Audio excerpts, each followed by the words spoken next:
tips for beginning dawah. How do we start off? We have knowledge, we have information, but we don't know how to get the ball rolling, how to get a discussion happening so we can try to introduce Islam to others. We said that the best approach in general is to probe. Remember the PAR principle? We probe the individual. Find out what that person is thinking. Listen before you speak. So if we apply the probe principle, the PAR principle, and the listen before you speak principle, it means find out from them what they know or think about Islam. Let them tell you, rather than you feeling, I have to now go tell them about Islam, okay? Okay, you've been in contact with Muslims for so many years, you've been around Muslims, etc., etc. You know, what's your impression of Islam? What do you think about Muslims, the religion of Islam?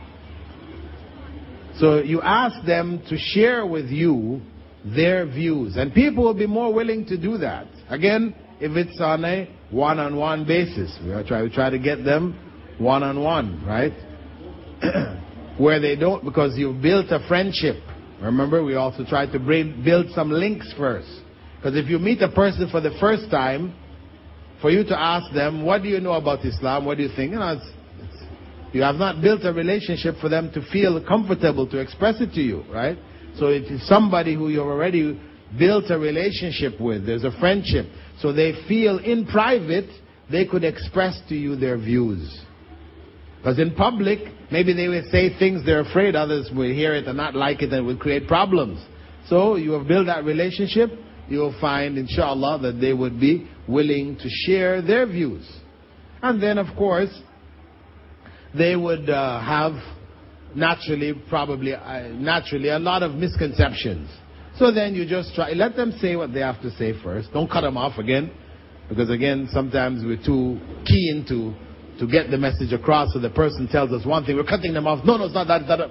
You know, next thing, no, it's not that. No, let them say what they have to say. Just try to remember what they're saying, all the points. And after they've felt free to talk and, encourage them to speak more, then when they're finished, then you come back and start to see, well, actually, what you were thinking about this is not really quite what it is, It's not... It's like, for example, I was traveling to the UK from Canada, and this Hindu was sitting next to me on the plane. He had been born in the UK, grew up in the UK, and he had Muslim friends and that. But he said to me, because we just got talking, and he realized that I was Canadian, a convert, a Muslim, you could see I was Muslim, whatever, but I was coming from a Western background, so it meant that I would not be so rigid, right? He felt, he said, could I ask you a question? I said, no problem. He said, I've been wanting to ask this question, all the time when I was growing up, but I was too shy to ask my Muslim friends, right? So I said, no problem, you can ask any question. He said, yeah, I feel, you're more open and like this, I said, yeah. So go ahead, what is it? So he said, my mother used to tell me when I was growing up that inside of the Kaaba of Muslims, right, that you keep Shiva Lingam. You've got Shiva Lingam inside there, and actually that's what the Muslims are worshipping. I just started laughing. I couldn't stop laughing, right? He was laughing along with me too, right? No problem. Then I went on to explain to him that, no, this is not the case. We don't have Shiva Lingam in the Kaaba. It's not true, right? But he was too shy to ask any other Muslim, who was born a Muslim, because he felt that might have been offensive to them, so he wouldn't ask. But me, he felt comfortable with, because I was of a Western background, So I'm saying that making a person feel comfortable to express their views is very, very important. If you want to be able to generate some kind of discussion so you can clarify and explain to people, really what Islam teaches, what its practices and beliefs are, and they mean. Okay? So, that first method we say is basically applying our listen before you speak PAR principle, find out what the person actually is thinking. Don't assume, and you're stuck, you don't know how to start. Let them tell you what they think, what they've heard, what they've read about, what they've seen. Of course, there's going to be a lot of distortion, we said, and you have to be prepared to hear anything, right? You can't, when they say something, you can't make your face, you have to keep a pleasant face and let them say whatever they have to say, because you have to remember that it's not necessarily an intent to offend you, but only to convey to you what they heard and what they, thought. The second method is what we could call the current issue method. That you take some current issue which is in the news that people are talking about or whatever, and try to introduce that as a means for conversation, Whether it is the hijab, for example, hijab in France, where they're prohibiting women from wearing that or whatever, or it is the war in Iraq, what is going on there, either the slaughtering of people there, or even the Iraqis, what happened to them in the Abu Ghurab prison and etc. Use current issues for a basis for discussion, because people may be more not wanting to talk about religion, really. The current issues tend to be, we could say, above religion. I mean, though it may involve some religious issues, it's it's something that it's in the news, everybody's aware about it, so people will tend to be more willing to talk about current issues, current news. So you'll be able to give them the other side of the picture. They've already been inundated with false information through the media, about Muslims. So you try to clarify the other side. That you point out to them, for example, that whenever somebody with an Arabic name commits a crime or what may be called a terrorist act, it is a Muslim terrorist, a Muslim robber, a Muslim whatever. But whenever other people do it, it's just a terrorist, just a robber, this is a common thing which happens in the media. And people are not necessarily aware of it, but until you point it out to them, you say, yeah, come to think of it, that's true. Always the Muslim adjective is added, whenever it is somebody who is Arab or whatever. And in Palestine, for example, the PLO organization, which was the well-known, so-called terrorist organization, the PLO members are not all Muslims. Many of them are atheists. Many of them are Christians. Even the current head of the PLO, this Mahmoud Abbas, he's a Baha'i. That's the PLO. And that's why they will never succeed. The Islamic goal, the goal of Islamic State, they will never happen with them. Because it's a mixture. It's not about Islam really. It's just about politics. So you can clarify that. So we use, as we said, issues, current issues, whether it is the so-called weapons of mass destruction issue, which never showed up in Iraq, on the part of the Iraqis. Yes, there were weapons of mass destruction in Iraq used by the Americans. They were the ones using the weapons of mass destruction, right? And of course, recent revelations that have happened in America point out that they knew ahead of time that there weren't any. That this was just all a setup.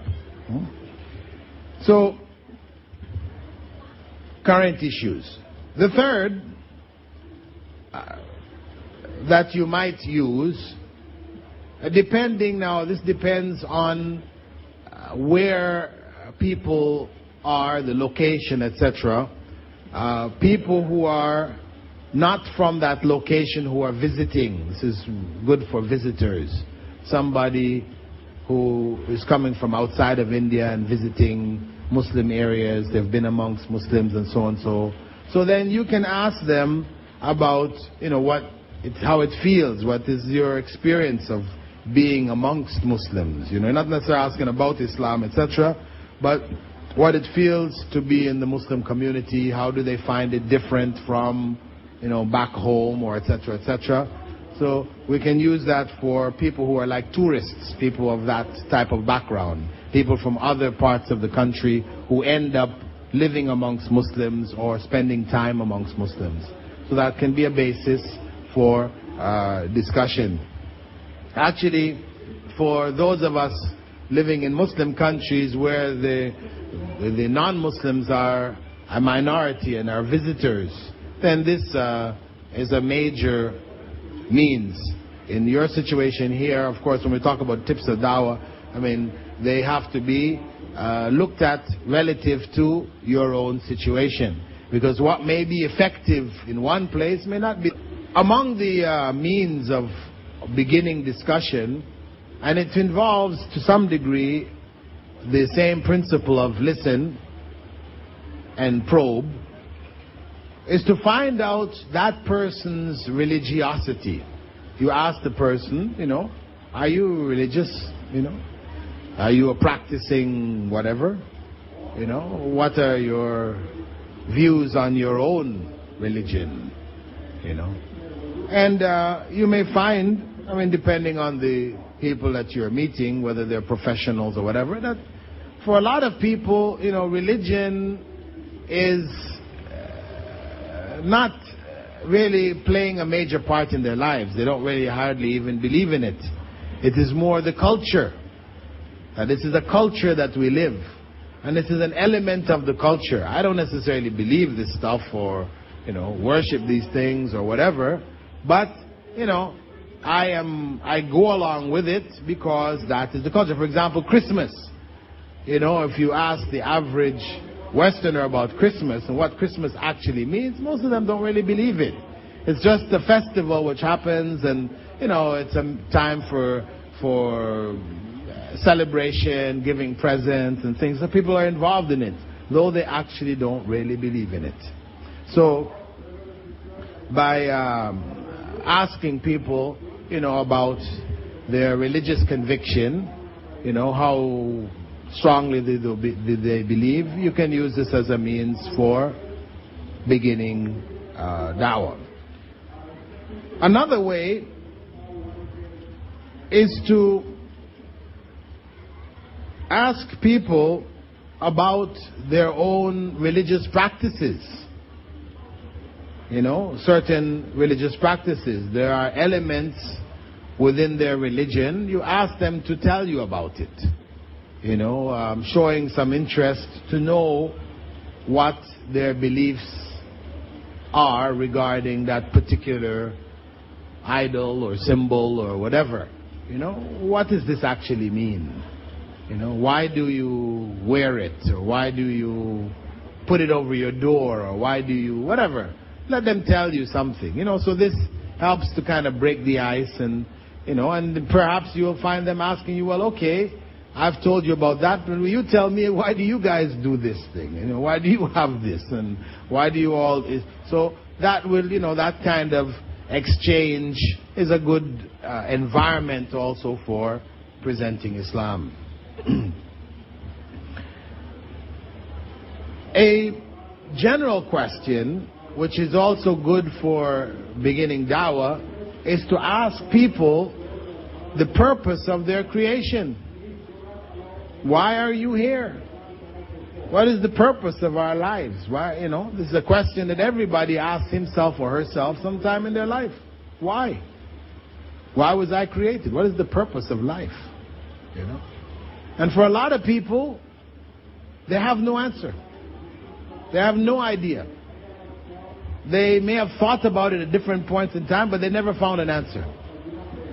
So, for you to be able to provide a clear answer from Islam for them, this is also very enlightening, so they can see some of the good qualities of Islam, where some of the key and critical issues are clearly dealt with. They're not confused and,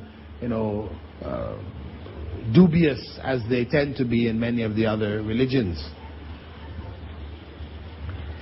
Another way is to discuss Islam in the presence of others. For example, you're taking a train ride to Bangalore from here. It's many hours. So what you do is you agree with your friend, you and somebody else are traveling together, or friends. You sit in an area where you sit amongst non-Muslims, and then you start a discussion amongst yourselves, right? Where non-Muslims can hear what you're talking about without you directing anything to them, right? You understand? So you start to talk about some basic ideas of Islam, as if you don't really know, one of you doesn't really know, you want some clarity or whatever, and the other one is explaining, and you might discuss it or whatever, and the others around, they're just hearing, right? So it's passive, but you're getting the information across, And this is similar to leaving, for example, in your office. For example, say you're a doctor. You have people coming into your office. You have a reception area where people keep magazines and things. Here in that area, you can leave some Islamic pamphlets or whatever there, that people out of their own curiosity might pick up and have a look at. It's similar to that, right? It's passive. You're not aggressively trying to promote, religion. Because the method of people like the Jehovah's Witness and the Mormons, where they go knocking on people's doors, like aggressive salesmen, this is not really, Islam doesn't encourage this, If the opportunity presents itself, you present the message, and you leave it up to people. You don't try to force it down their throats. So, those are the major points that are in your notes. Actually, after that, when you look inside the notes, inshallah, when they get into your hands, you will find over 80 different ways to make da'wah, which are listed one after another in the notes, right? That's from page 63 through to page 70 of your notes once you get it in your hands. So that, as I said, represents the main tips that I would like to suggest. There are other symbols, as I said, where people might wear certain symbols, like the tali and things like this that people wear. Muslims are wearing it too, and they shouldn't be. You can ask about these for people to explain to you what was behind them, what was the root, the explanation, as a means of introducing Islam to them. So now, if you want to, we'll open this session up here now, because this is the whole issue of tips for da'wah. I've given some 7 or 8 general points, but reality is that you have to be conscious,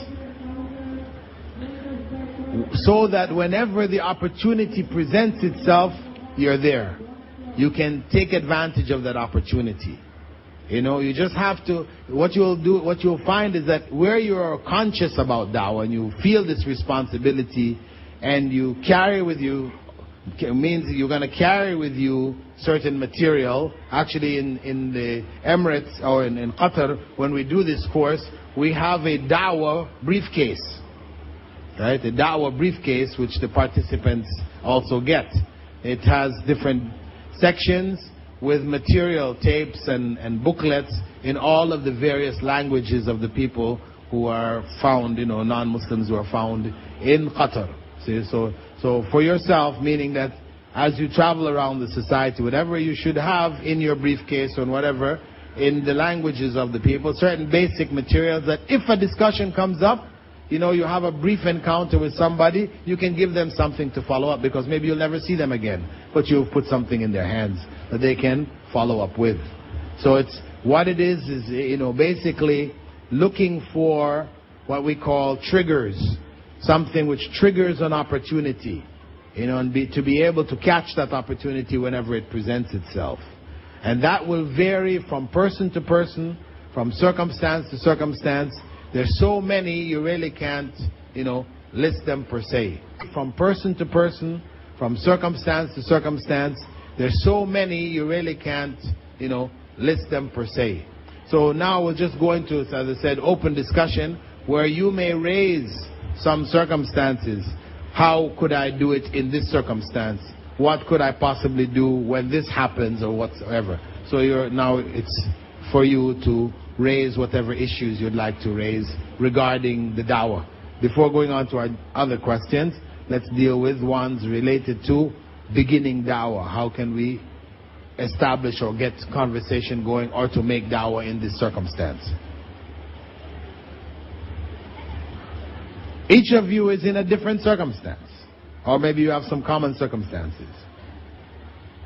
It's now for you to ask, how am I going to do dawah in this circumstance? What circumstance are you in? Where do you work? Do you work or are you going to school? Huh? You finished your education. So what are you doing? You're working? You're in search of work. Okay.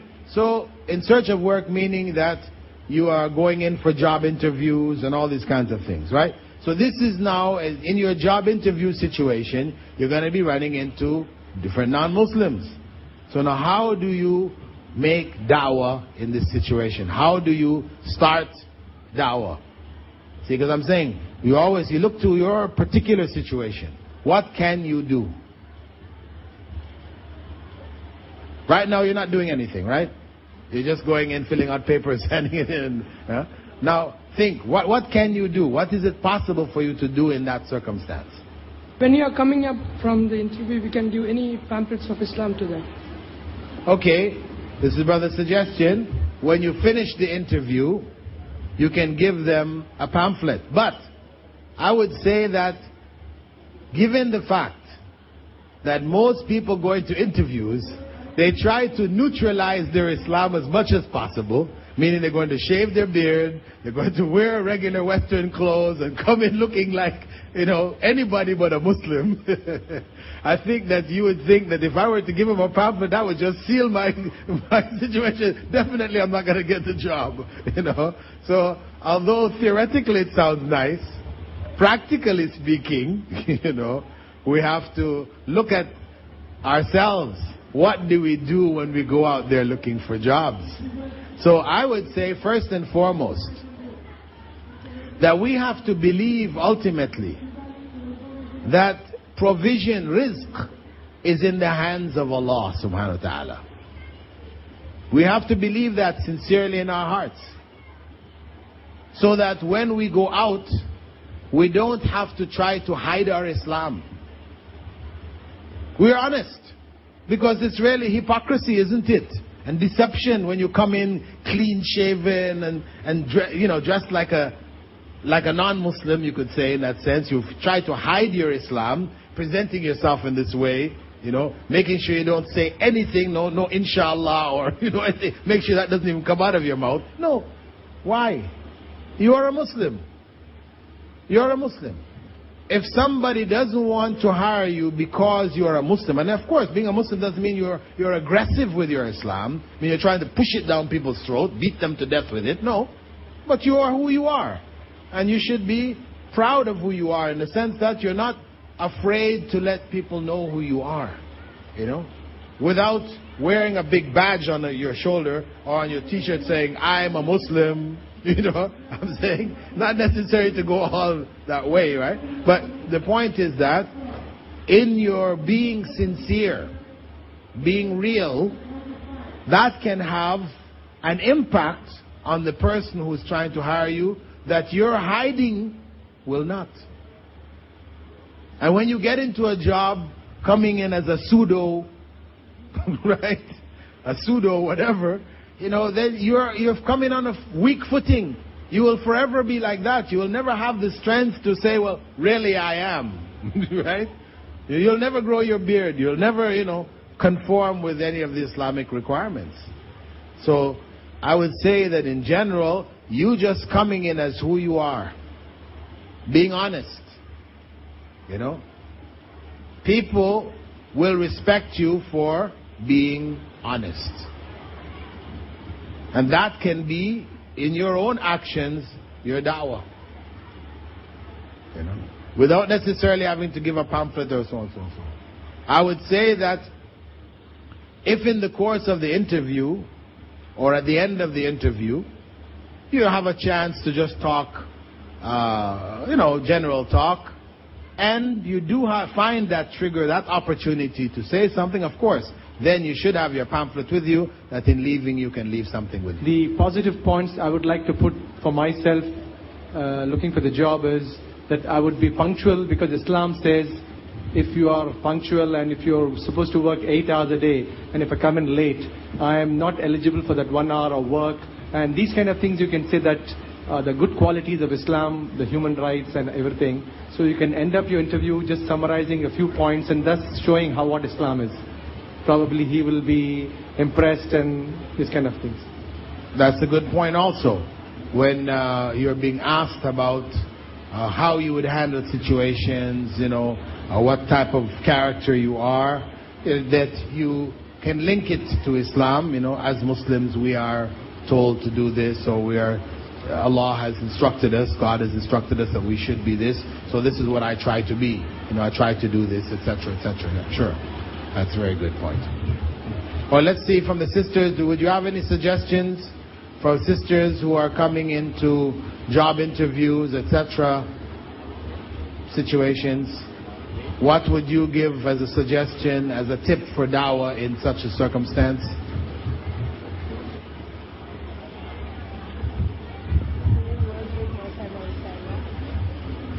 Saying words like mashallah, inshallah in the conversation. Yeah, but I would willing. Yeah, using it in the language that they understand. Yes. Yeah. That would be good too. Okay. My tips? Okay, go ahead. Hold on, you had something else? Not compromising on the hijab if they ask us to do so. Right. Explaining why it is so important for Mu'mina. True. And very important to point out to them, that one of the ways that we use to explain the issue of hijab, even if we're talking about hijab from the perspective not necessarily of niqab, but from the perspective of a khimar, right? A woman wearing the scarf, at least covering her hair and etc. That when you are asking a woman, a Muslim woman, to take off her hijab, that this would be equivalent to asking a modest Christian or Hindu woman to take off her blouse. To put it in a context that they could understand, how would you feel if somebody asked you to take your blouse off? Of course, it's something you say, no, this is immodest, So in the same way, when you're asking a Muslim woman to take off, and it is a practicing Muslim woman, because they might say, well, okay, there's some Muslim women who don't even cover their hair. Well, I say, yes, and there are some women, other women, Christian and Hindus, who wear bikinis and expose themselves too. Right? You wouldn't do it, okay, but some others do. But, those who are trying to be modest and to follow the religion, they cover themselves, and this is part of modesty in Islam. And also starting with Assalamu alaikum. Well, if we're talking to a Muslim, we would begin with Assalamu alaikum. If we're not, we use their own greetings, hi, how are you, something pleasant.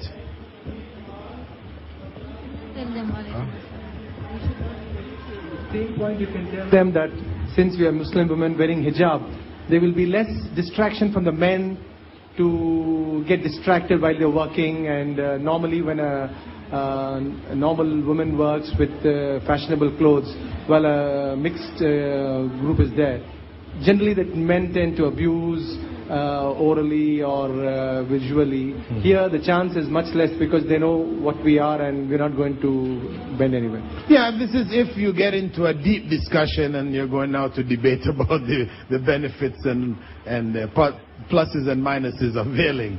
But I think for a normal interview, we wouldn't be able to get that deep. Okay, anyway, we'll take the last point here actually because we're supposed to end up now. We have Salatul Jumu'ah coming up. Actually, this young man had a question to ask before you or a point to make. Shall I add my question or tips? Question. You have a choice. Either give you a tip or give you a question because we have to stop now. Inshallah, I will ask the question. Once I was in discussion with doing dawah to my non-Muslim. He was Jain. Regarding the question he raised was, why can't you do this to Osama bin Laden? Like that. Why can't you do what? Why can't Muslims do dawah or Islam to such a person? They are Muslims. Even if we say that they are out of faith or out of a misconception, they are committing that, they are voluntarily advising us to do dawah to them so that their terrorism will be avoided. Okay. Such type of question. So you say that if I got the opportunity, I would finish. And I'm sure there are people who, have tried to give also advice, in writing or publicly in recorded lectures, etc. The advice has been given. But you just explained to them that some people can take advice and other people can't. Make dawah in that circumstance. This is what I'm looking for here now. And somebody else have a circumstance. Okay, brother, go ahead. I teach in a college. So how would I go about making dawah to my students? You teach in a college? Yes. Is this a college of mixed students? It's a college of computer science. Okay. Information technology.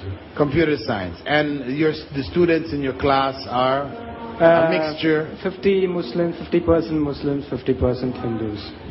Okay. So have you attempted to make any dawah in that circumstance?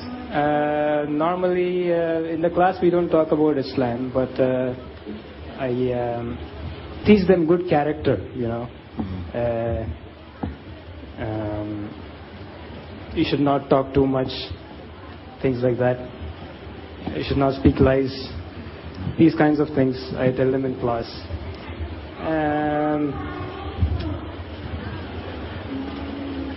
And on one occasion I have attempted to give dawah because my student, he was planning to drop out of college.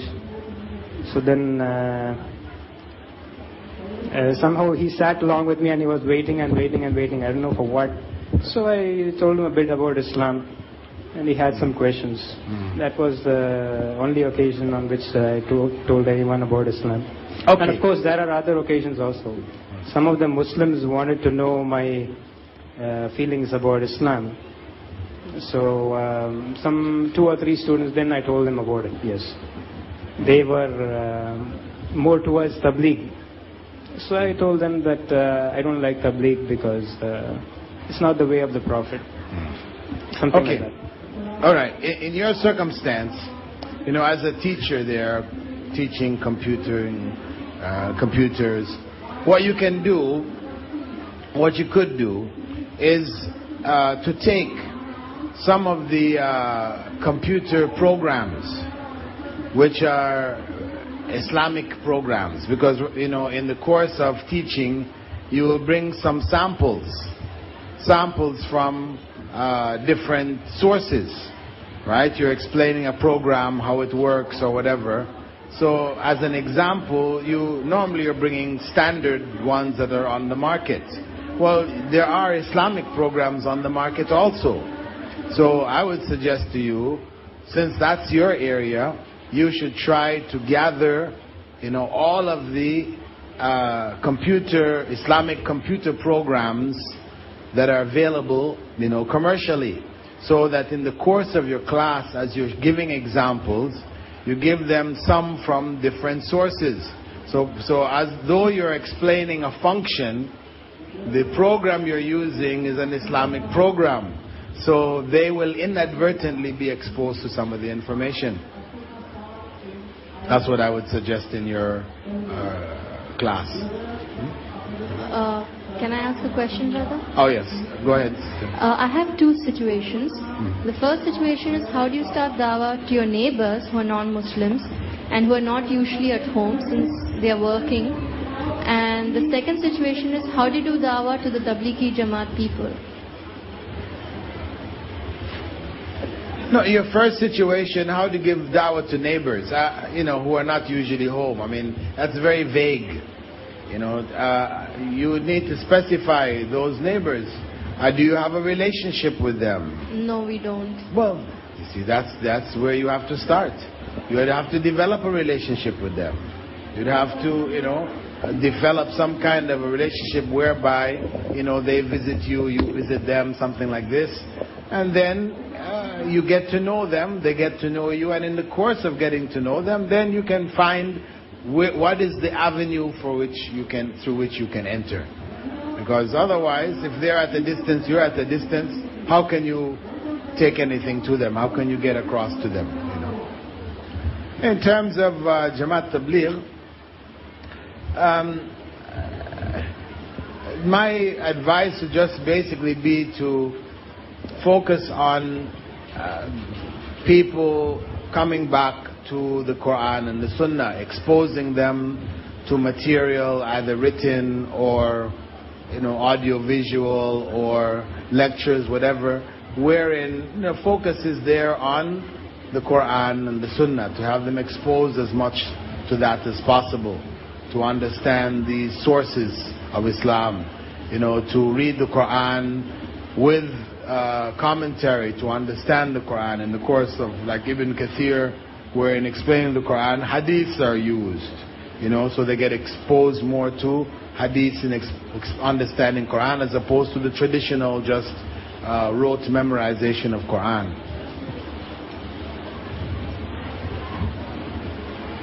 Another brother? One day I was just reading a book, The Right Path, and my mom asked me, why are you reading this book? I said, it tells about backbiting, slander and all that. Then after 1 week or something, I and my friend went and gave one book to this ma'am. Then she read that book and she really liked that book, and she said that, why don't you bring more editions? It's a magazine, monthly magazine. And I gave her the book. And I still give her books. Like last week I gave her 2 books. Then I don't know what kind of book to give to her, in which she will ask me questions, or where I can just speak to her, because she is not my teacher. She was just for a week or something, that's it. How to proceed with the dawah. She's a ma'am of science teacher. Okay, one, I would say that as long as she is already interested enough to ask you for materials, then you continue to provide her materials. When she's ready to start asking questions, she will ask. You see, part of the problem in our dawah is we become too anxious, over anxious. We want to build Rome in a day. We have to be patient. Give her a chance to continue to read. When she's ready, for sure, she'll get back to you. The other thing is that since she's in science, her area is science, then the Quran and modern science would be a good booklet or book to give her. They have, there's a nice production where they've explained about Islam as well as brought issues about the Quran and science. It's called, what is it called? A Brief Illustrated Guide to Islam. This is a very nice one. If you can get that and give it to her. Or the Quran and Modern Science, a booklet. I edited a copy of it by Maurice Bukai. This is good also. So since that is her inclination, then you get that kind of information for her. Okay, go ahead. Or from the sisters. And if the sister has a dawah circumstance she'd like to get some tips on? Yes, I have a similar situation like the sisters just now said. But my neighbor, she's an avid follower of the Sai Baba. And every time there's a Christian, the Christmas, they sing bhajans where praising Jesus Christ. And during Ramadan or Eid, they praise Allahu Akbar. They bring it into their bhajans. and they sort of invited us over. But I had a valid reason saying that I'm working, I'm sorry, I can't come. But how do you start? Well, in the case of Sai Baba, actually there's a lot of literature out there which exposes, his fraud. So I would just try to gather that, and somehow slip it across to them, to let them be exposed to some other understandings. But with his claim is that he is an avatar, right? He is a God-man. So that's what you have to deal with ultimately with them is, who is God? Who is Allah? Who is God, really? Does God become a human being or not? And this kind of thing. So my dawah area would focus on who is God. There's a good bit of literature available. There's a book I did called Did God Become Man? A booklet. It's also being circulated here, free distribution.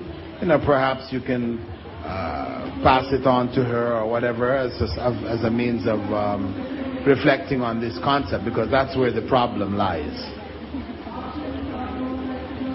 Go ahead.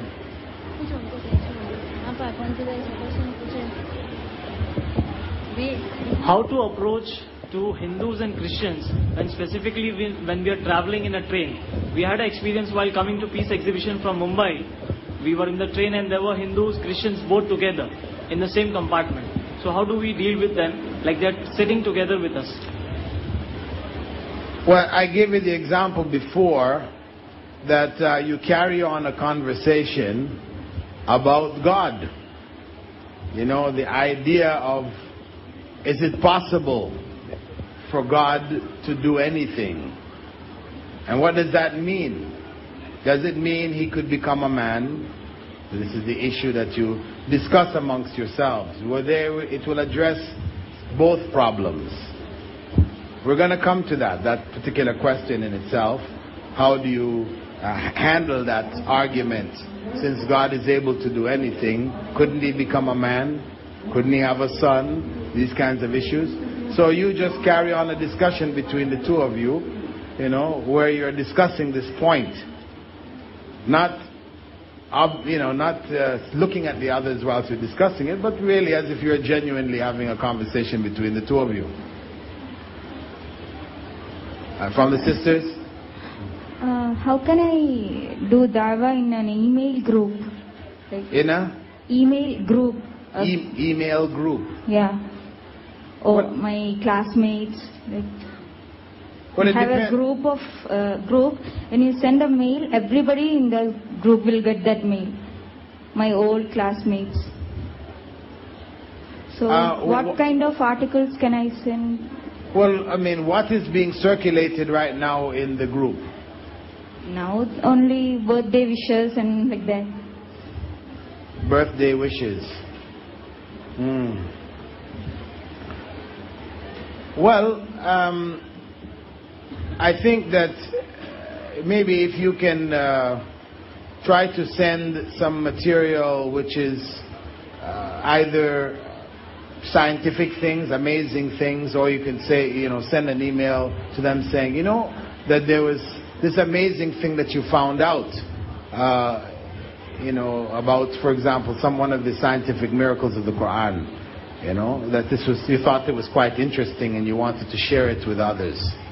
You can maybe put a small note in like that, and presenting it as something that you've just recently come across and which caught your attention. And otherwise, any other because together you all studied evolution, right? You must have studied in school. You're talking about schoolmates, non-Muslims, right? Yeah. So you must have studied Darwin's theory of evolution in school, no? Yes. You did. So you have Harun Yahya's site on the internet, where you can again mention that you've come across some evidence which refutes, what we used to study about evolution. We always used to study that this thing was fact and truth and etc., etc. But I've come across a site which has a whole bunch of evidence against it. So, give them the link. The direct link, the URL that will take them into Harun Yahya's refutation of evolution. There are some scholars who say Harun Yahya's book is not, No, we know his book. There's problems in some elements in his book. At the end of his books, some of his books.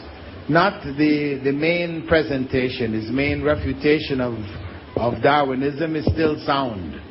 Where he has a problem is where he adds at the end of his books his special interpretation of matter and everything being Allah and all that kind of foolishness, right? That is at the end of his books. Like Evolution Deceit, which I see here, at the very end, the last chapter, he has some kind of a warning that what you're going to read is something which is going to change your whole understanding, and it's in that section. But the main argument about evolution is still sound. So to direct them to that, to at least as a means of introducing them to another point of view and perhaps their curiosity to look in other parts of his website, inshallah, I think this is a useful tool. Is it ideal to do dawah to opposite sex? My batchmates, girls, as well as sometimes madams. Well, we talked about that earlier, whether it's possible to give dawah to somebody of the opposite sex. We said that if we do so, if the circumstance arises, we do so as basic information.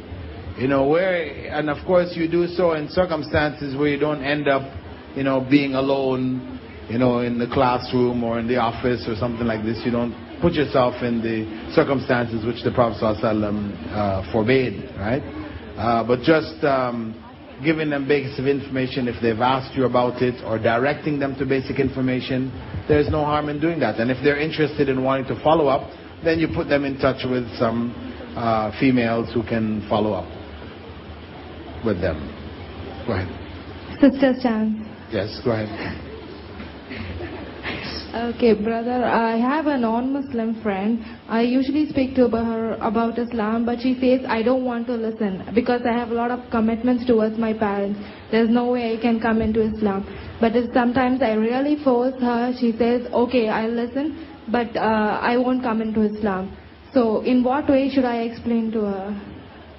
Well, as long as she's listening, as I told you before, her saying I will not come into Islam, that is, how she feels right now. If she hears enough information and becomes convinced, then she can change her mind. So don't worry about her saying, I'll not come into Islam. Just, if she is willing to listen, even if you have to put a bit of pressure on her to listen, and she does listen, then you continue to feed her information. Try to find the areas which interest her the most, what she's attracted to the most, and then you focus on those areas. Perhaps what's even good is, if she has reached a stage where you have given her all the basic information and she has enough really to make the choice, but she is reluctant because of her fear for her family, then you introduce her to one of the Muslim sisters who is a convert from her background. And then you let her carry on. Let her get to know her, and then she can ask her the kind of questions that she needs answered, which you can't answer. I was just traveling in a train, and I met, in a compartment there were two army people, and they were returning from from the border of Kashmir, and I was just sitting over there and was going for a army medical college interview, and regarding we were talking about army, and he became little. He don't know that I am a Muslim, and he thought I'm a non-Muslim, and started speaking regarding what the things goes wrong in the Kashmir. And he started speaking how they violate not like this case. He was just explaining in a very funny manner that how they kill the Muslims. It's something, and I just kept on listening, and I just kept quiet. And they told me regarding all the different kind of torturing for the women and the men. Later on, without disclosing my information, I was sitting there. Later he came to know that I'm a Muslim. So we didn't talk for a long time. But after that, I just tell him that, see, even you take Ram as your God. So he fought so many wars. I mean, to say... Brother, please, we want to keep it short. You're asking for a tip for dawah. No, I'm telling about a circumstance. Huh? I'm telling him what I told. I mean, is it right or wrong that quoting about the Hindu gods to explaining them towards justice first and later them towards Islam, is it right or I'm falling into the trap again? Okay, that's it. Just try to get to the point, when you're raising the issues. The idea of taking examples from their own books, etc., is quite legitimate. It is okay to do that. To clarify a point that you want to make from Islam of what is justice or what is, what does God do, etc., etc. Yes. From the sisters?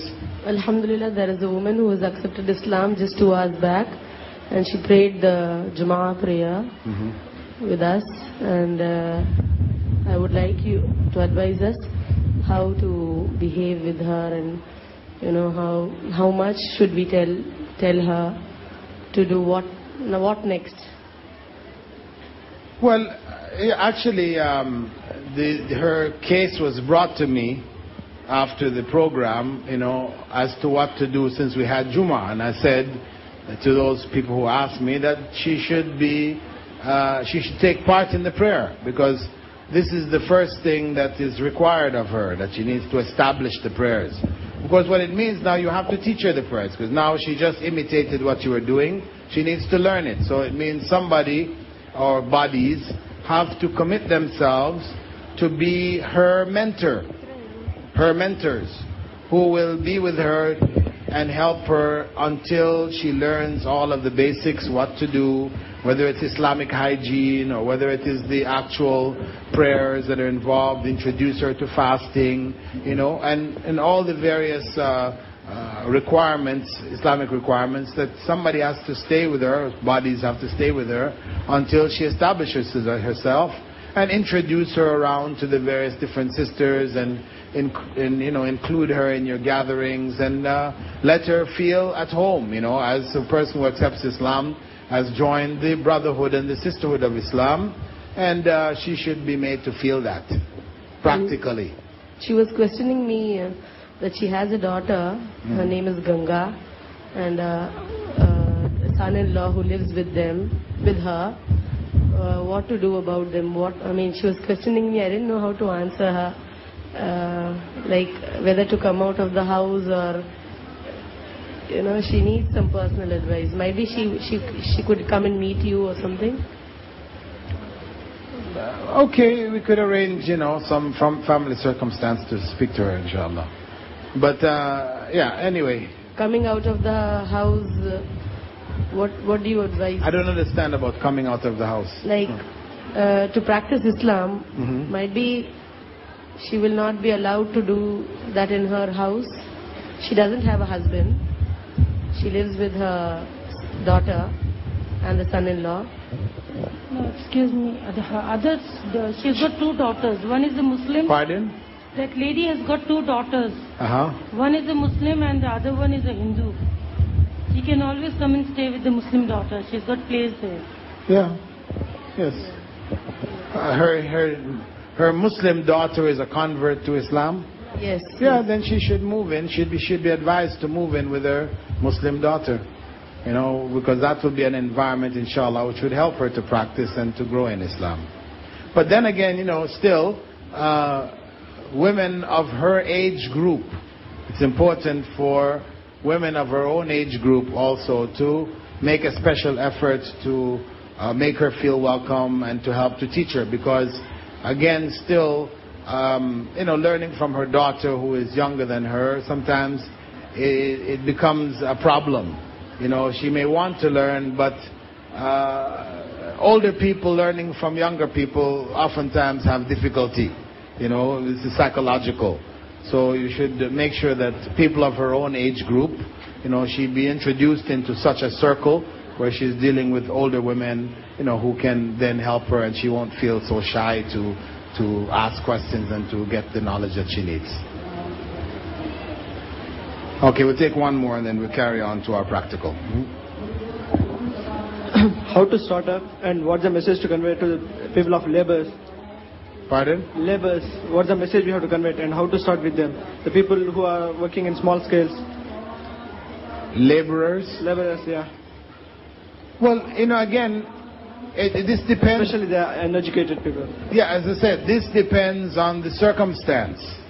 You can't identify a specific topic or statement that you need to give to a laborer. There's no such thing. What we did identify already is that whatever you present, it should be on a level which is suitable for them, right? Having not gone into higher education, a simple way, it is presented a simple way. But it is going to depend on the circumstance. If it's a laborer who is doing a job in your home, for example, you have some job which needs to be done, so that has brought him into your home circumstance. So, in that circumstance, you try to develop some kind of relationship. You offer him water to drink, kindness. You show them kindness, and in the course of it, you use any of the tips that we said earlier to try to get them into some conversation, and from there you get an idea of what their thinking is, and then you try to give them what is appropriate. In a situation where we have to make dawah to our non-Muslim friends or neighbors, can we start the topic saying that it is a Muslim's duty towards conveying the message of Islam to you or something like that? Can we start off with that? You could, but I don't know what purpose it would serve. We're going to say something like that. That should be in response to something. If somebody asks you, well, why are you so keen to explain Islam to me? Well, that would be my answer. It is the duty of Muslims but just to start off my conversation with you, it is the duty of Muslims to explain Islam to others, and that's why I'm going to be explaining Islam to you. It's a kind of stiff.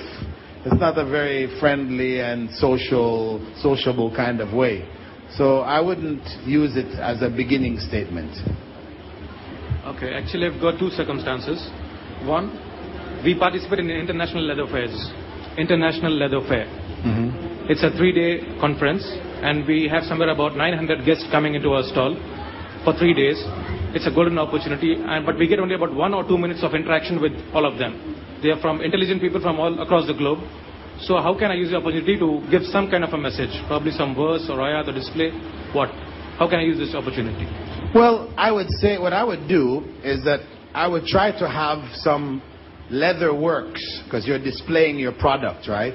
Okay. Some leather works where Islamic art, for example, has come into it. You frame it, you have it up. People may be attracted to it. They ask you, well, what is that or whatever. That's your opening to explain, okay, this is actually a verse from Quran which says so and so, something of that nature. The other thing is that you could just have in your stall a stand, with a brochure about which just says, take one, please take one for free or whatever, and then whoever is interested, or what do you know about Islam, or some other title, whatever, if you want to find something more neutral, and then people are just encouraged to take if they wish or not if they don't. Just have something passively accessible to them. Okay. And the second one, it's a software company where about 300 people work. And the top of the management says religion is something to be practiced at home. Don't bring it to the office. How do we handle this? Religion, keep it at home. Don't bring it to office. Okay. But what is your office circumstance? It's 90% non-Muslims. 90 to 95% non-Muslims. It's a software company. Yeah. And what is your office circumstance? Are you a senior where people are coming through and talking to you on a regular basis, etc.? Yes. Yeah. Okay, so what you can have, for example, is some books like 10 ways to increase your wealth. Right? You have it on your table, since that is what is going to attract people's attention. There's a book by Yasser Qadi, which is called 10 Ways to Increase Your Wealth. 15 ways? Okay, 15 ways to increase your wealth. You know, you have something like that on your table, you know. I haven't published it yet, but there's a book that based on a lecture which I've given a number of times called The 7 Habits of Truly Successful People. You know, so at least you have the tape maybe available, you know, have it nice, you know, sitting in a nice cover, The 7 Habits of Truly Successful People. They might catch their interest, you know, and they pick it up. So you without keeping a religious cover, you know, you have it under. And also, we have done in Qatar a series of postcards, right?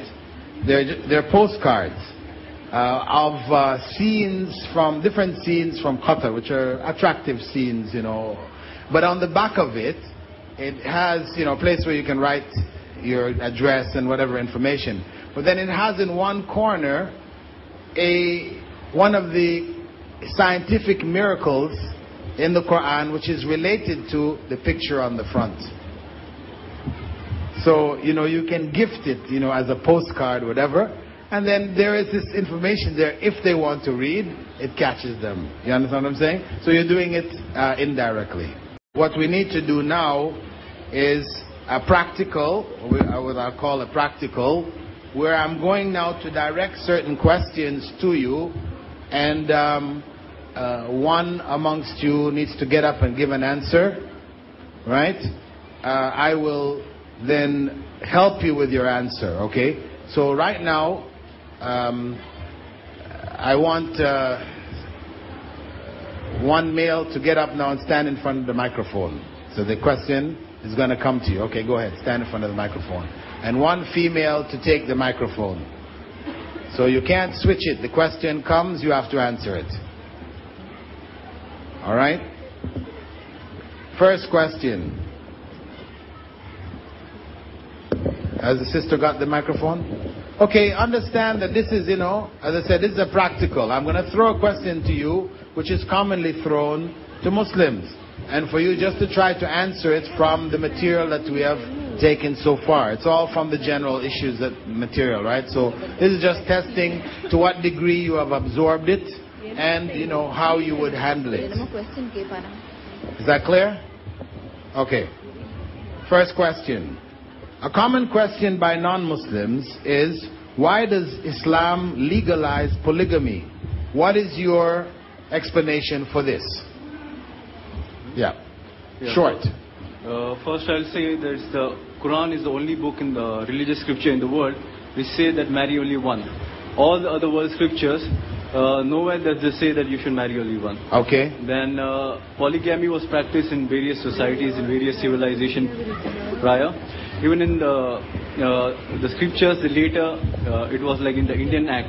The Hindu scriptures did not prohibit polygamy, but the Indian Act, they restricted it. And again we find that the woman population all over the world is more than the male population. In India, however, the woman... Okay, just give the main point. Yeah. And what else?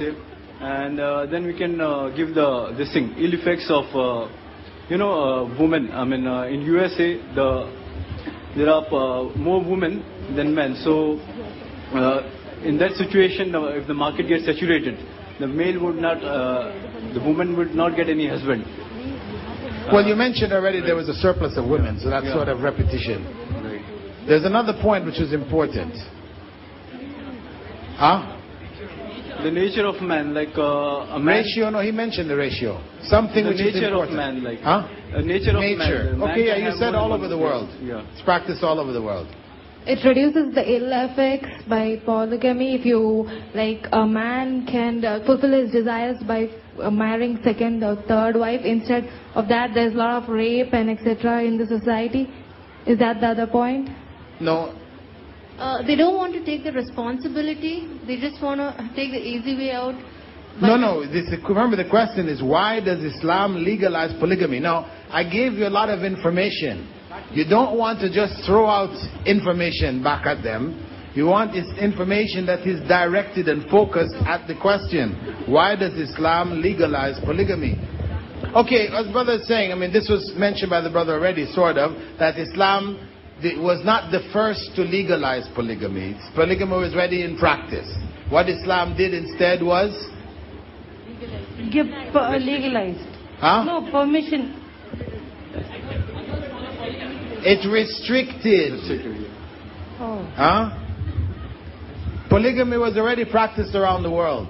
Islam did not legalize polygamy. It restricted polygamy. You brought the example of, it's the only one that says one. But, I mean, that is not really addressing the point here. Why does Islam legalize polygamy? So we say to that question, we try to make our answers directed to the question itself. I gave you a whole list of information. That's not for the same question. These are for different aspects of that question. If somebody asks further this, then you go into that. If you ask further that, so you should always try to keep your question, your answers, responses, direct to the point of the question. Why did Islam legalize polygamy? We say Islam did not legalize polygamy first and foremost. This was already in practice around the whole world. Islam really limited polygamy. So that's the main point. We clarify that misunderstanding. Misunderstanding with them is what? That polygamy was prohibited everywhere in the world and Islam said it's now legal. But this is not the truth. So that is really our focused answer. If they want to go further, then you deal with further issues. Okay? Okay, next person from the women's side. Question? Somebody got the mic? Yeah. Huh? Ready to answer? Some people may say, I believe that no one can love two persons equally. So why marry another one? How are you going to answer this? I read it again. I believe that no one can love two persons equally. So why marry another one? How are you going to answer this? Emotions are not in anybody's control, but they can give equal treatment to both of them. Okay, emotions are not in people's control, but we can give equal treatment to both of them. All right, but they would say, but since you can't love both, right? We're not talking about equal treatment here. Since you can't love both, then why take on two? Just being equal in your treatment, that doesn't substitute for not loving them equally. What would you say to that? Sister? Because it legalizes the relationship with the second woman. Okay. You could say, better to have a second wife rather than commit adultery, and you don't love them equally, but you are fair to both of them. You could say from that perspective, that's still a better circumstance, right? But the other point that we can raise is that you have two children.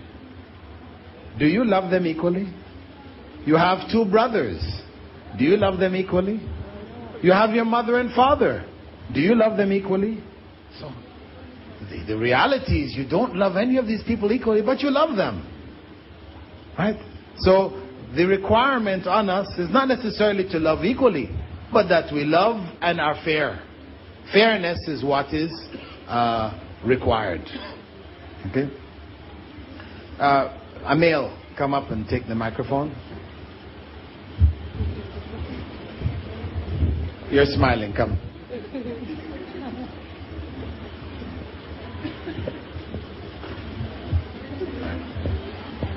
If someone asked, how come Muslim men can divorce their wives so easily? They only have to say, I divorce you 3 times. Isn't that unfair and unjust to married women? How would you correct this misunderstanding? Is it not very easy to divorce in Islam? But it is a general misconception that if I say I divorce 3 times, that is divorce. But there are some procedures in which, suppose the woman has to stay in the husband's house when he declared divorce till 2 menstrual period. Okay, the main point that you want to say here is that it is not simply to say I divorced 3 times that they're divorced. So then you'll have to bring the points that I mentioned before to clarify that there are procedures. You said there are procedures is not so simple. Okay.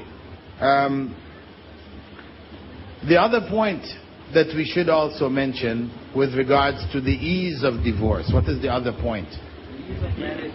Huh? The ease of marriage. The ease of marriage.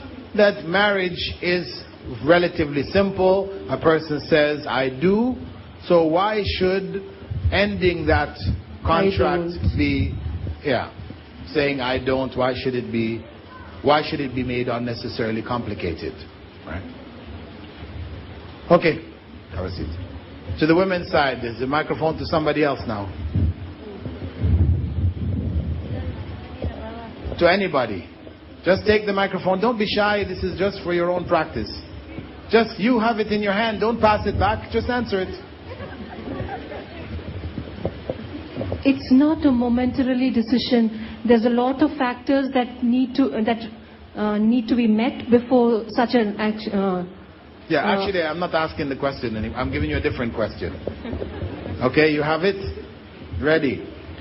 How would you reply to a non-Muslim who asked, why do men in Islam get more inheritance than women? Somebody else? No. The person with the microphone, please answer it. No, you're passing the microphone around. You see, I wanted the person who had the microphone to try to answer it.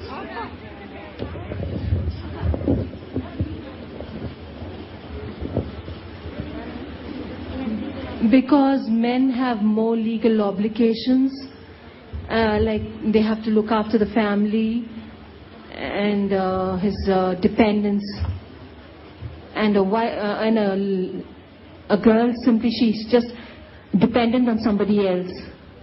Okay, rather than put it that way, put it that there is a male who is responsible to look after her. Right. That's good. Okay.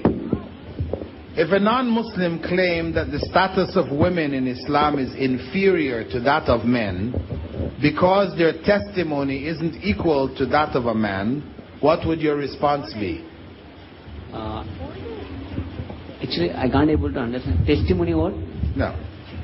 If a non-Muslim claimed that the status of women in Islam is inferior to that of men because their testimony, their witness, right, isn't equal to that of a man, what would your response be?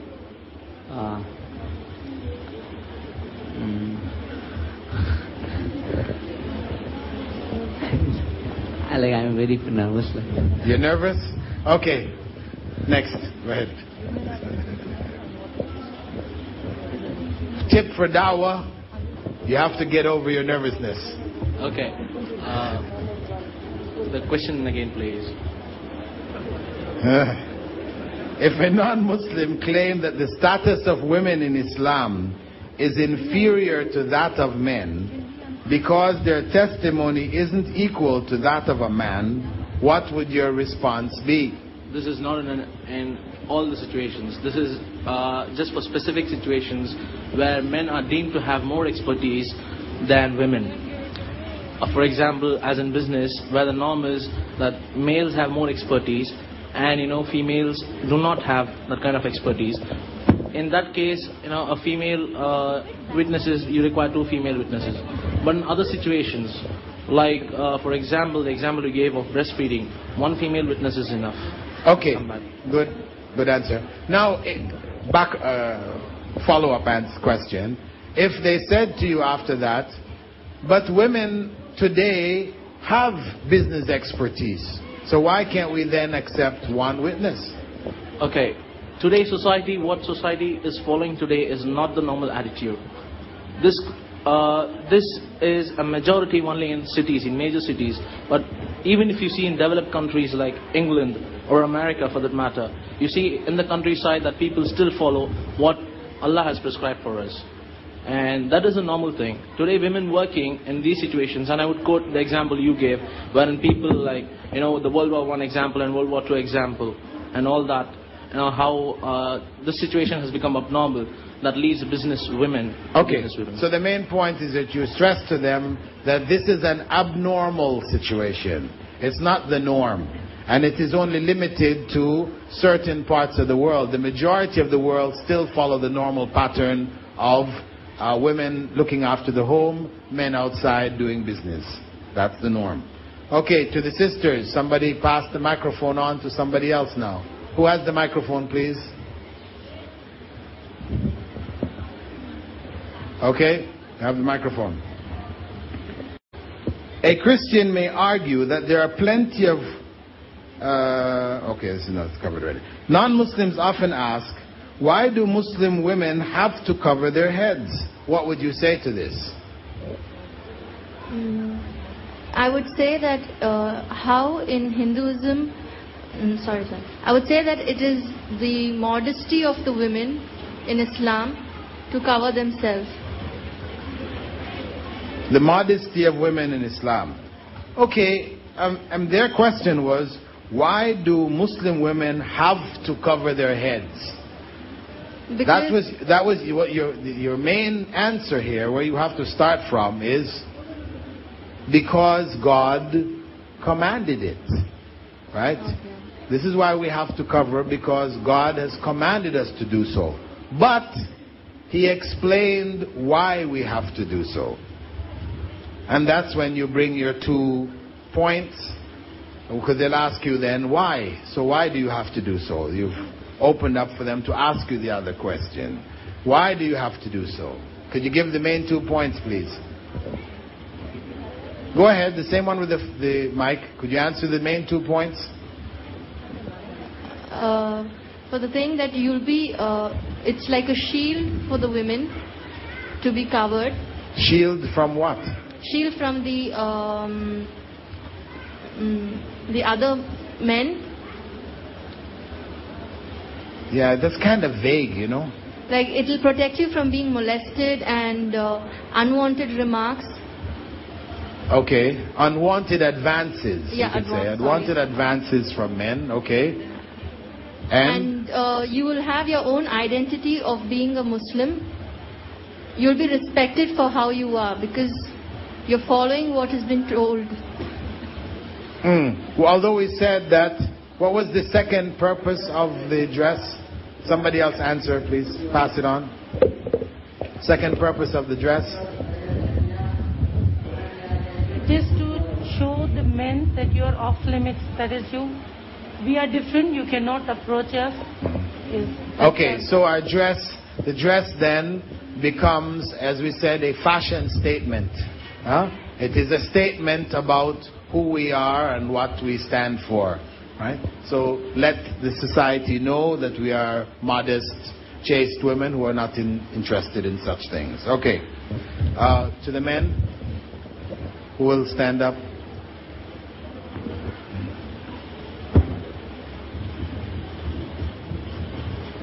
If I pick you out and your English is weak and you have difficulty, then just tell me. I'll choose somebody else. You're okay? A common question asked by non-Muslim women is, how come Muslim women cannot display their beauty when God made them beautiful to attract men? Why did God make them beautiful? To attract men. So how come the women are not able to display their beauty? It's a similar question, but from another direction. Sorry, sir, I can't. Huh? I can't give answer. You can't answer? Why not? Okay, somebody else. Go ahead.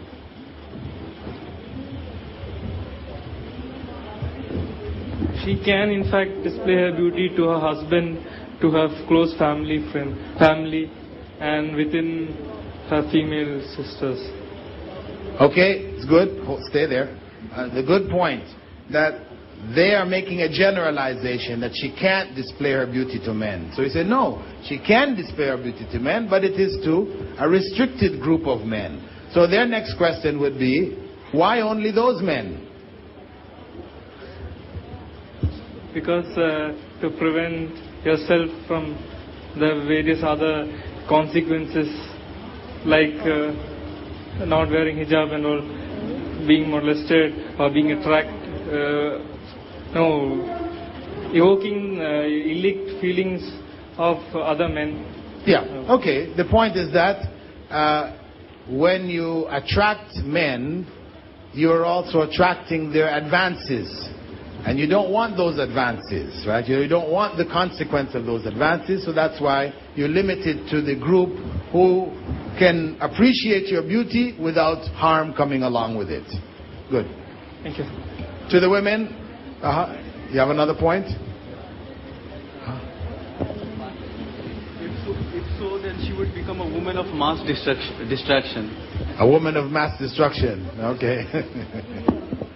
All right. I would like to add a point here, if you allow me to. Please.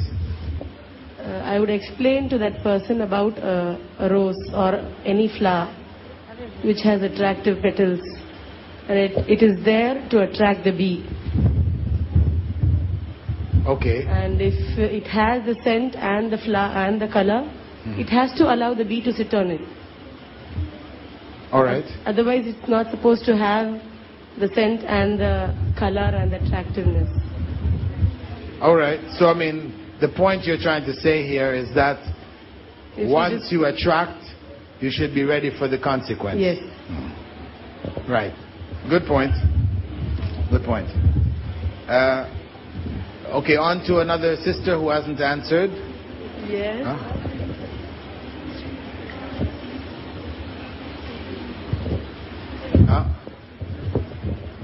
Okay.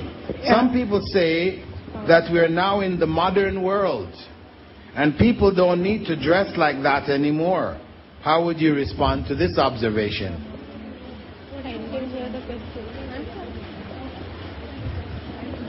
Who's got the microphone? Please answer. No. Repeat the question. Could you repeat the question, sir? Some people say that we're now in the modern world. We're still talking about the dress, huh? But some people may come up with this. Some people say we're now in the modern world and people don't need to dress like that anymore. Yeah, in the earlier ages, people were not dressed up like what the people are wearing in Western countries now. So, when they were dressed up very well, when covering their whole body, like they were, they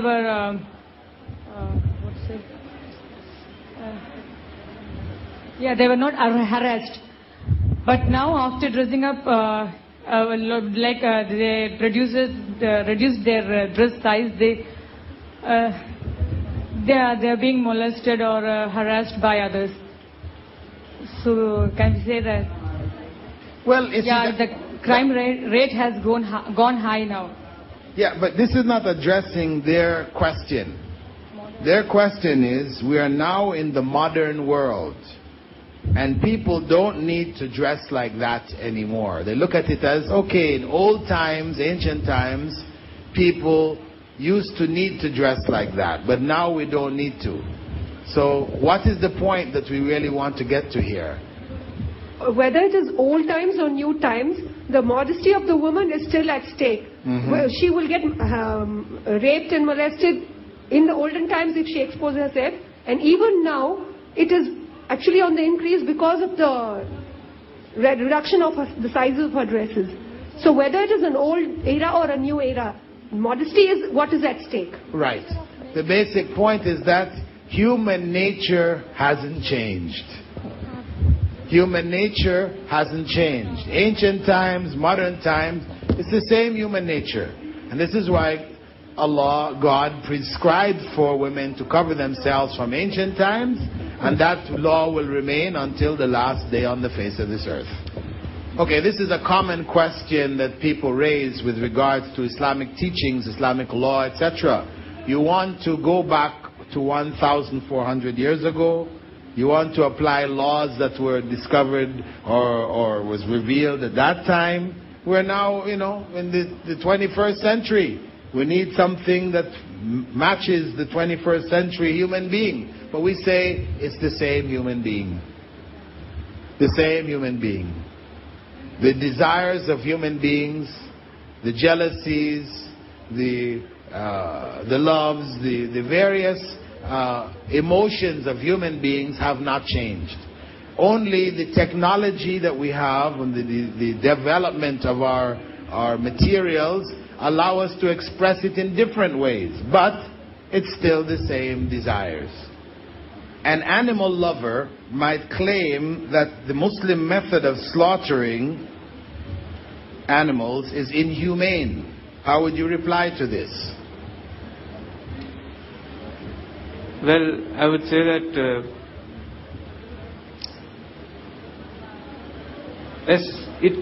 it might look initially that the way the Muslims slaughter or the Zabiha system, it looks ruthless. But if we analyze, the way we slaughter, initially we cut the veins or the blood veins, jugular veins or the blood veins. Now, latest research tells us that pain is not caused due to this. But why is the animal withering? That is due to the gushing of blood out of the body. But basically there is no pain for the animal.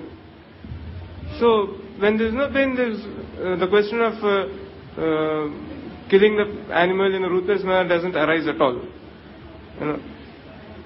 If it is for Christians, if we are discussing, then they also have meat as we have. But their system of slaughtering animal is much more ruthless than we do. As you were telling, all the animals are hanged on this thing, and they are put in the water, and the water is electrocuted. That is a more ruthless manner of killing an animal. Okay, so our main point is, first, when they said it's inhumane, you pointed out what does inhumane really mean? That we're doing it in a harsh and painful manner. You clarify that you said modern research. Actually, you could even give a simple example of a razor blade. You know, a razor blade is very sharp. You handling a razor blade can cut yourself and not even realize you've been cut. Isn't it? Any of you have handled a razor blade, you can cut yourself, you don't realize until you see the blood coming. So and that is when you explain to them, when we cut the neck of the animal, we use an extremely sharp knife. We have to sharpen it like a razor. So when we cut the animal doesn't feel it. So that's the point. Modern research, if you can remember, okay, it's in Germany, but it's a bit complicated. In big talks you use that. In smaller talks you just give the example of a razor blade, right? And then you give the other side, which is that their methods, the so-called humane methods of slaughter, which involves inflicting great amounts of pain on the animals, whether by electrocution or by clubbing. Okay, good point.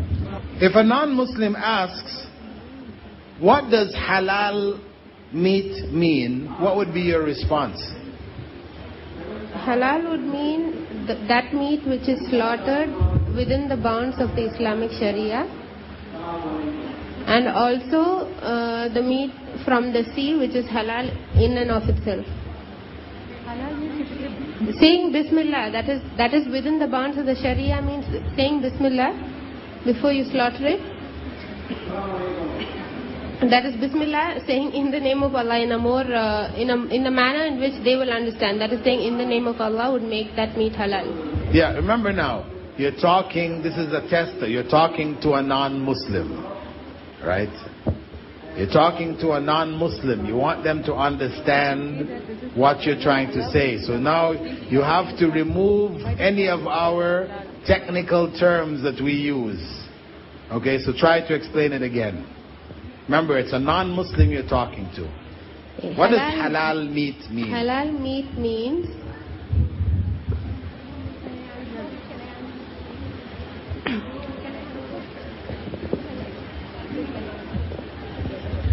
halal meat means that meat which is slaughtered beginning in the name of God.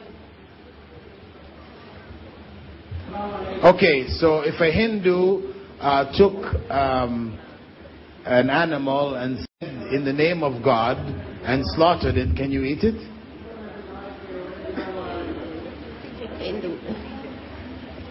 Can you? No. Okay, so then you just contradicted yourself. So what is our definition? How are we going to explain what is halal meat? With the proper procedure, that is using all the what do you say?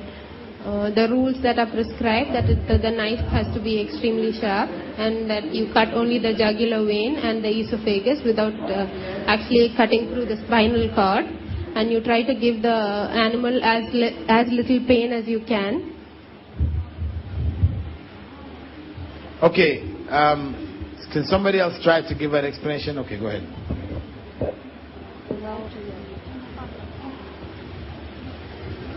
Non-Muslim asks you, what does halal meat mean? Our God has permitted us to eat some meat and forbidden some other meat not to eat. And moreover, the meat has to be slaughtered in a manner which prescribed by our God. This is halal meat. Okay. As he said, because halal means permissible. What is permissible to eat? So it may not involve slaughter. Right? Because there's some animals which are like the pig, the dog, and certain birds and other animals which we can't eat, which are not halal. So halal doesn't necessarily include slaughter. We have to give, we're talking about now explaining Islam to others in as precise terms as we can without mixing in our own terminology. Because when we're speaking, we have to be careful that we don't speak as if we're speaking to a Muslim. So as he said, it is meat which God has made permissible for Muslims to eat. We say it is some animals there's some animals which we cannot eat, period, under any circumstance, unless our life is threatened. We may eat it to live, to survive. Otherwise, the group of animals that we can eat, we are allowed to eat them if they are slaughtered in a particular way which has been prescribed by God. That's it. You don't need to go into all of the details. It has to be a sharp knife, etc. If they ask you further, then how is the Muslim way of slaughtering? Then you're going to say, well, we use this sharp knife and so on, so on, so on, so. Yeah, that's good. Okay, question to the men who will get up and answer here now. Somebody, just don't be shy.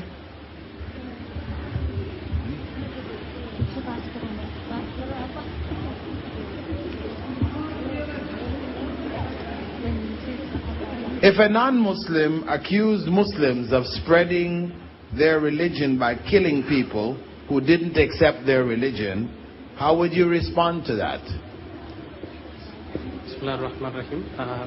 I just start with the quoting of the ayah which says there is no force in conversion like a fiddi. And then I could say some historical facts that in Indonesia none of the army has gone into it, and in the eastern coast and the western coast of Africa too. So if it have been if what he says is correct, then the Spain would have been totally Islamic, and most of them, because we ruled it for more than 700 years. And if he's an Indian, I can easily quote the India as such. The historical factors, we ruled for more than around 900 years, and only 20% of the share we got during independence. So. Okay, that's good. That's good. You give practical examples from history where Muslims ruled areas and people did not all convert to Islam. And he mentioned also that actually the Quran prohibits forcing anyone into the religion. So at that time you can admit that if it did happen anywhere, because maybe he will pull out of some, historical record something and say, well, what about this? So you cover yourself right from the beginning. If it did happen anywhere, then it was a mistake. This was a rare and abnormal circumstance. It was a mistake because Islam does not permit this. The Quran says there is no compulsion in religion. It's good. Okay, to the sisters. Somebody has the microphone?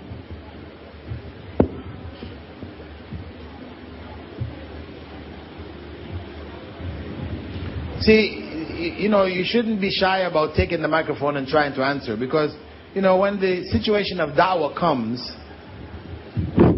you're not going to have a chance to pass the microphone on to anybody. Somebody asks you a question, and you just have to deal with that question. You guys looking around for somebody else to give the microphone to, So just take it and try. If you can't, then you pass it to somebody else.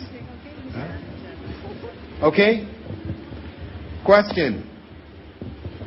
You ready? A person may say that there is no compulsion in religion,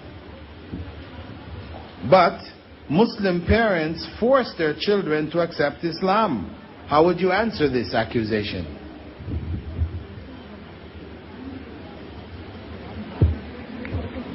You understand it? Right?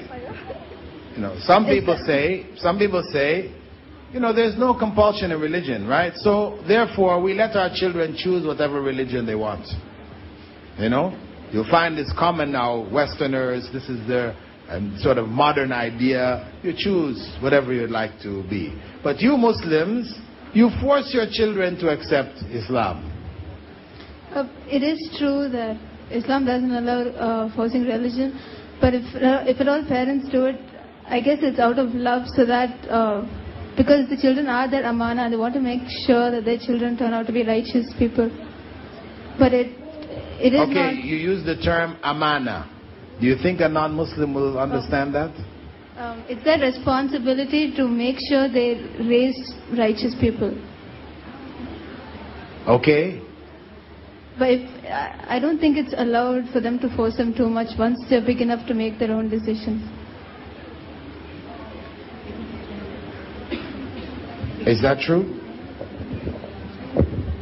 If a Muslim has the means to force their children to remain Muslims, should they allow them to choose another religion?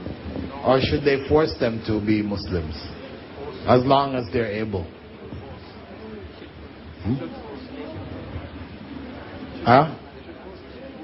We should, as long as we're able, we should force them. We're in a position of authority, we should enforce that law. Why? Because Islam we believe to be the truth. So, when people take a liberal attitude